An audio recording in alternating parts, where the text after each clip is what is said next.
Dodgy boxes are back in the news after the High Court last week ordered Revolut to hand over the names of 304 subscribers. So what does this mean for dodgy box users, and where can law-abiding streamers get a little bit more bang for their buck? Adrian, can you fill us in? What happened in the High Court last week?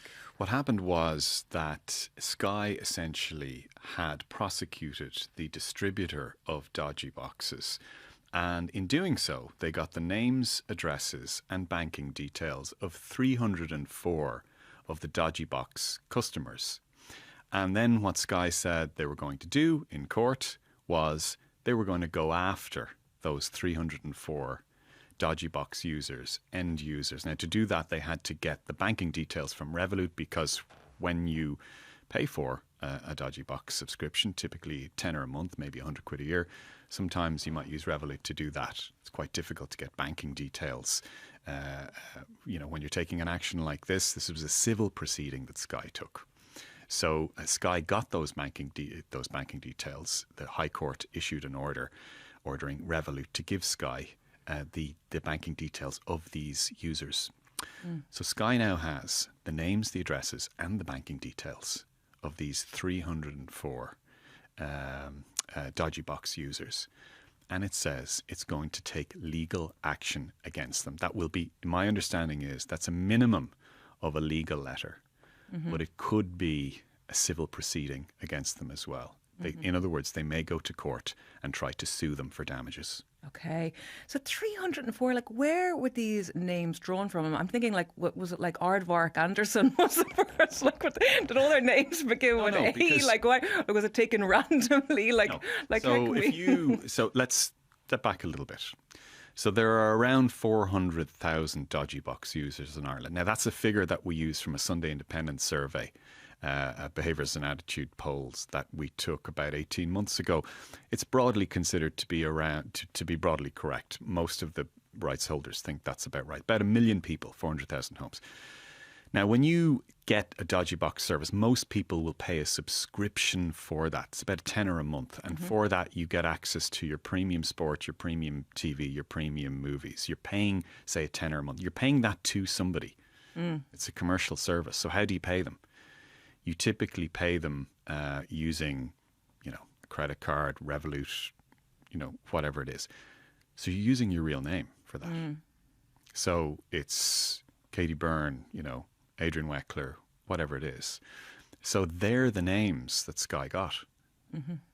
They got your, if you were one of those people, you're not, of course, but if you were, they got your name and your address and your banking details. Yeah. I remember earlier this year you did your trends report, your tech trends, and you did say that the war on dodgy box users was going to intensify. And it has, but is there a little bit of scaremongering? Is this a scare tactic? I don't think so, and I'll explain why. There's a certain amount of hype that goes with this. It's obviously in the interest of the rights holders, particularly Sky, but also the GAA, the FAI, League of Ireland, organisations like that. They're the ones who have most to lose.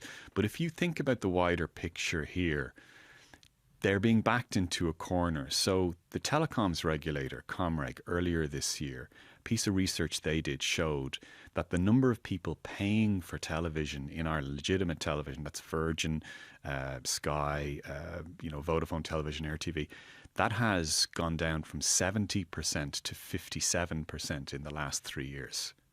Yeah. Now, it's not a dead cert that that's because of dodgy boxes, but it seems likely that dodgy boxes are a big contributory part of that. Of course, there are lots of people who will say that the cost of those TV services are too expensive, that, they're not going to pay over £100 a month to watch all the football, under the sun, and that with all the streaming options that are there, and the cost of living crisis and the cost of rent, that, allied with the lack of prosecution of dodgy boxes, and that's a huge element of all of this. The guards will not prosecute dodgy box users, which is why Sky intends to take matters into his own hands in the first place. But the question you asked was, are there scare tactics involved here? I don't think you could call this scare tactics purely because I think this is an existential crisis for the TV industry. they're seeing their market shrink. If they don't do something about this now, if they don't start suing people, if they don't try and get, the dodgy box universe contained or shrunk, I mean, they just may not have a business anymore. Mm-hmm. Can you see a major player coming along, like a kind of a Spotify of TV streaming, like, kind of an aggregate service, which seemed to be almost a response to music piracy in the 90s? I could. That's one possible or even likely outcome to this is that, just like in the Napster era, that the model for streaming television was too old-fashioned and didn't work. And we're seeing that to a certain extent with the Netflixes, with the Amazon Prime Videos, with the Apple TVs, with the Disney Pluses, and even now in the last week or two with HBO Max. As we all know, we used to watch HBO Max shows like The Sopranos or Game of Thrones or Succession on Sky. It was wrapped in with Sky. And now HBO Max has launched on its own. You can still watch it through Sky, but you can also watch it on its own. So we're entering very much into a streaming era now.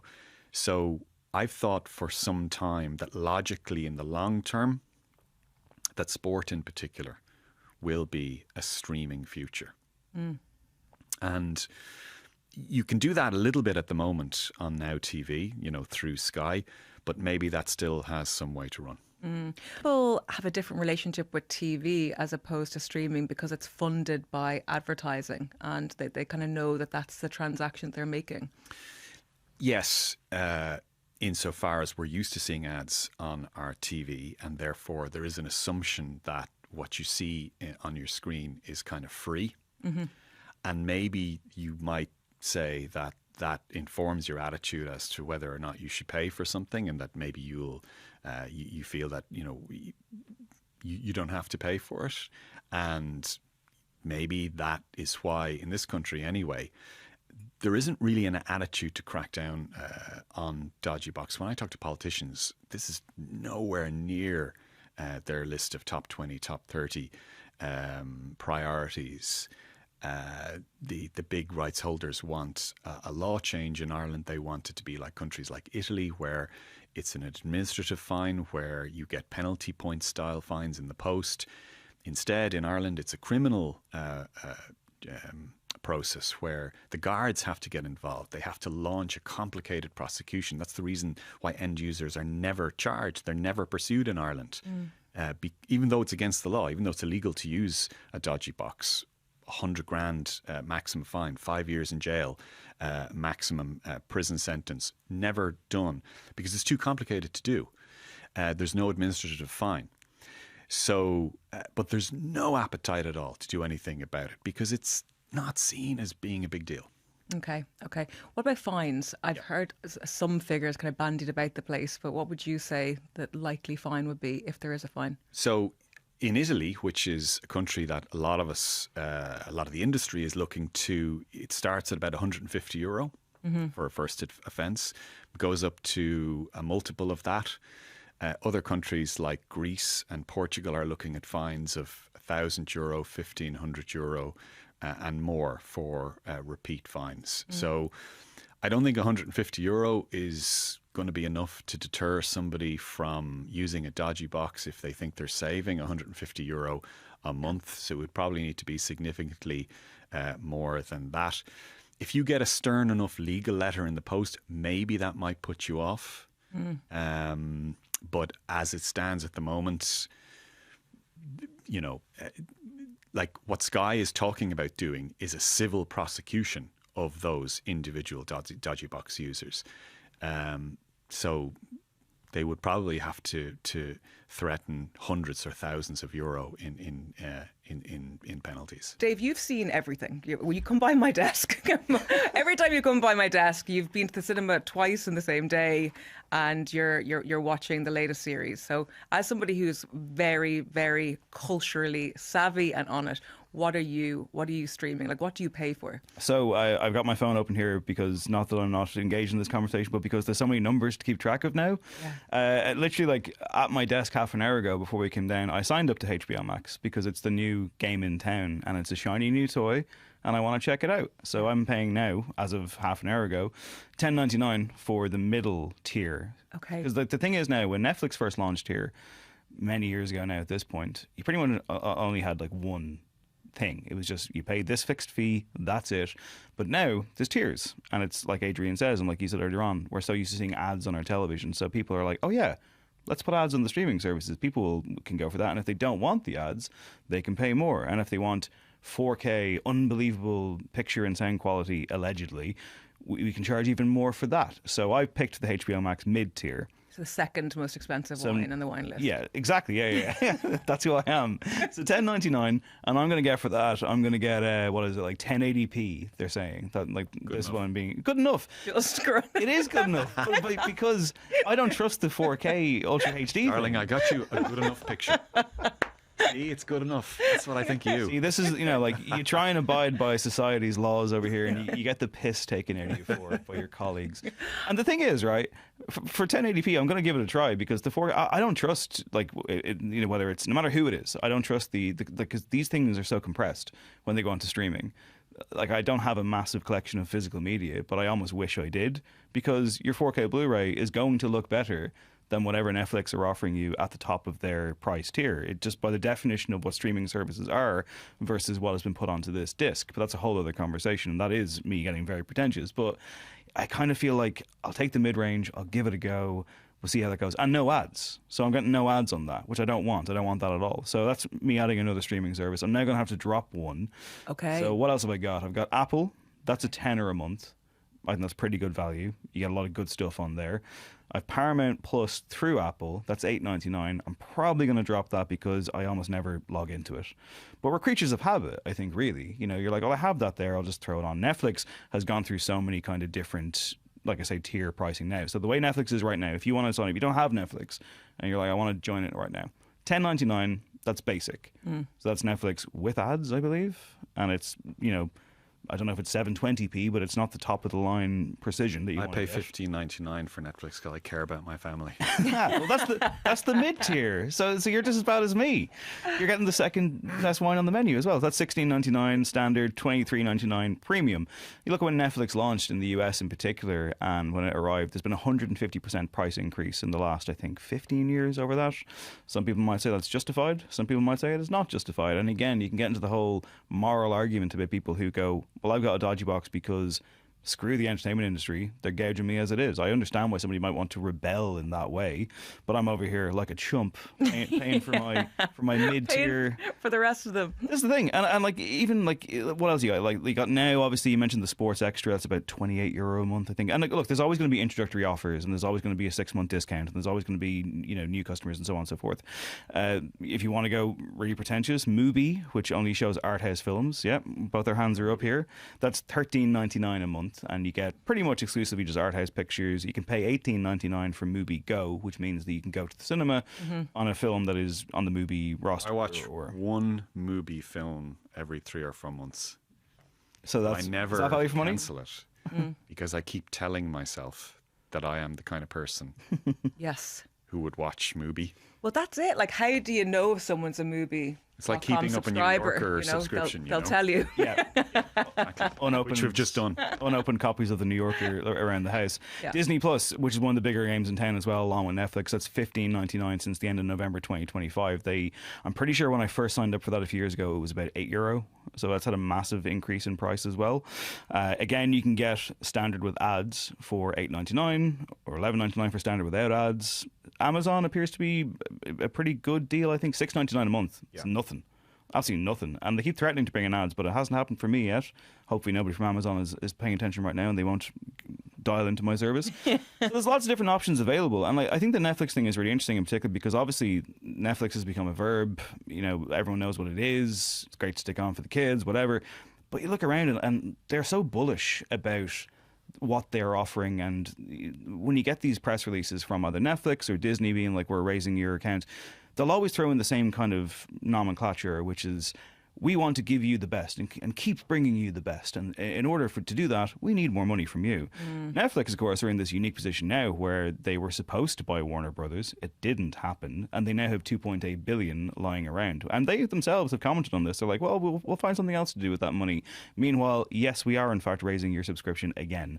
And you have to wonder at a certain point, is that quality that they're promising you, is it actually on the screen, or are we just creatures of convenience? Yeah. In our house, the way it breaks down is that my wife is the main Netflix watcher. I'm the main Paramount watcher. We all dip into Amazon and Apple TV, and my daughter is the main Disney watcher, mainly for Star.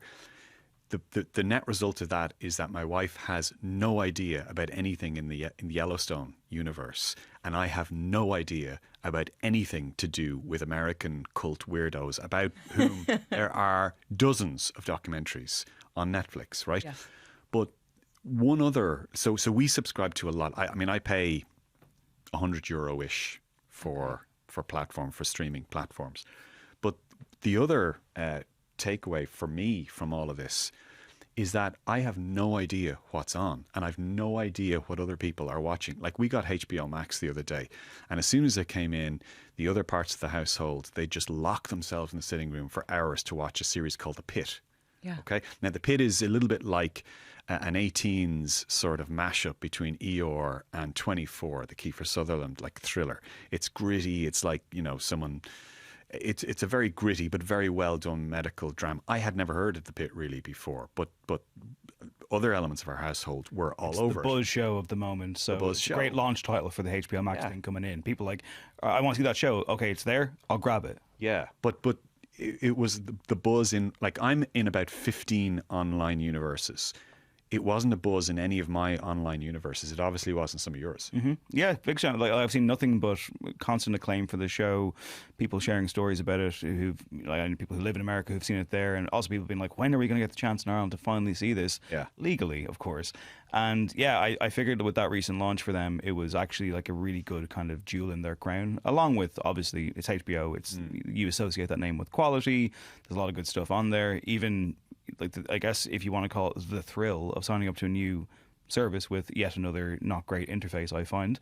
But just going through and seeing, well, what's on this one now? Like what do I have now that I didn't have a few minutes ago? Well, let's get this back to money and value, because that's what we're here for.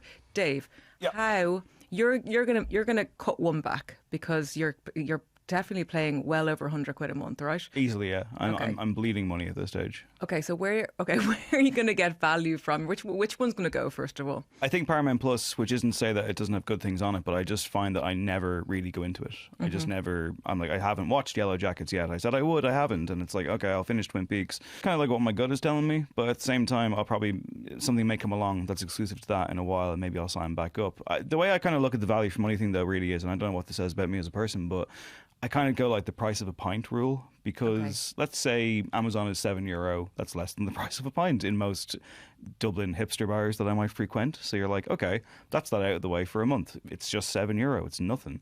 Even, when you kind of get into the tens with like your Netflixes, your Disneys, whatever, you're kind of like, well, that's a couple of pints a night out. Like I could drop €50 here easy on this, wonderful evening I'm having with my friends, or I could have all the streaming services in the world. So I don't know. Like, I don't want to advocate for price gouging, and I do think that the raising of the prices by some of them has been pretty kind of unjustified in some cases.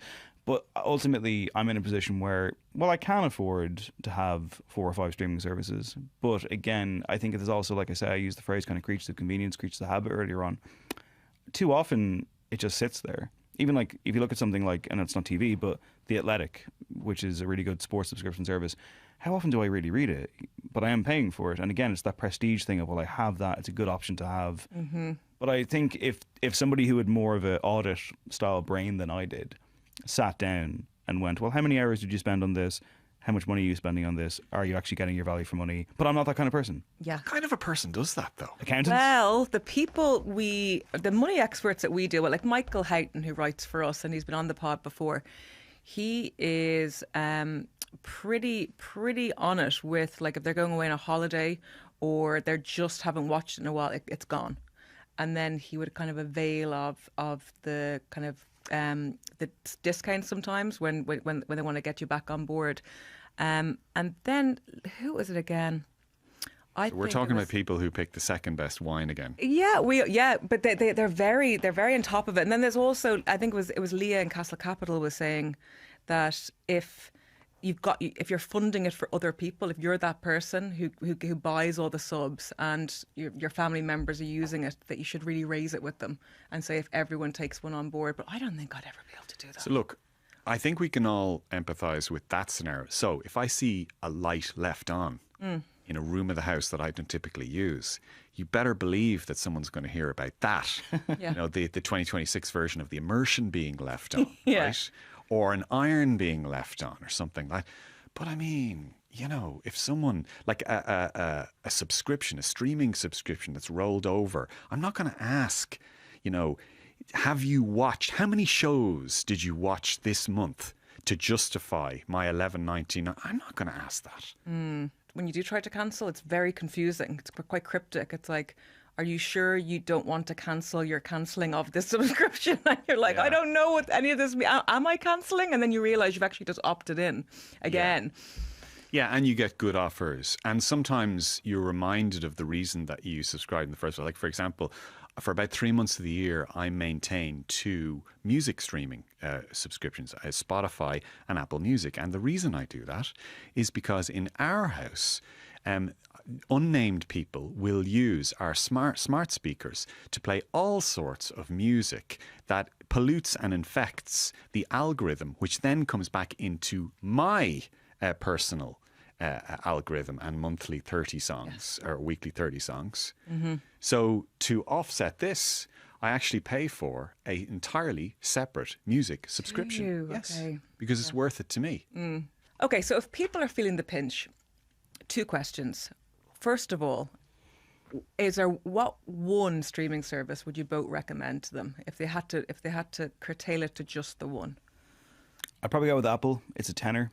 I feel like that's a good price point. It's pretty decent. Like, there's a lot of very, very good stuff on there. Their shows, their films usually of fairly high quality. They look good. The interface is better than most. And I know that's a fairly geeky thing, but sometimes as you say, you're burning time by scrolling and you can't find anything. I think like a tenner is realistic for people. Netflix. And for one reason and one reason only. It is by far the most popular streaming platform, which means if anyone is talking about a series at the moment, if there's any buzz, any water cooler moment, it is almost certainly going to be something that's on Netflix. As much as I've slagged it off for documentaries about, cult weirdos, what's number one on Netflix is almost always talked about in an office or in a community. Even if it's not to my taste, I'm talking about your average person, your average community. If that is the person who is listening to this right now, and if that is the audience, and there's one thing that you're narrowing it down to, statistically, it's probably Netflix. Wouldn't be my pick. I probably would go with Apple TV as well. Yeah. But I think you're safest with Netflix. That's it, yeah. You're still plugged into the zeitgeist. I would say as well, if you are broke and if you're genuinely in a position where you're like, I'm going to get rid of all of them, I'm saving for a holiday, whatever, mortgage, fine. There are some good free options, like Channel 4, for example, which if you have a smart TV, set email address, Channel 4. RT Player. RT Player's gotten a lot better. RT Player It has a lot of decent stuff on it. Does, yeah. Genuinely. As good shows, as good films. Even like I watched the Ireland-Czechia match last week, and the performance, unfortunately the teams didn't overall, but the performance of the stream was pretty I remember watching perfect. all of Frasier on it. I remember watching a good chunk of Yellowstone on it before I got onto it on the streaming platforms. It actually has a huge number of really decent series on there. As does Channel 4, like I said, The West Wing and loads of other ones, and they're just right there. Whatever show the Channel 4 will have on the television will be uploaded there after it's aired, usually immediately after it's aired. And their films, they actually have a fairly strong catalogue of films that are refreshed every single week. And that's just completely free.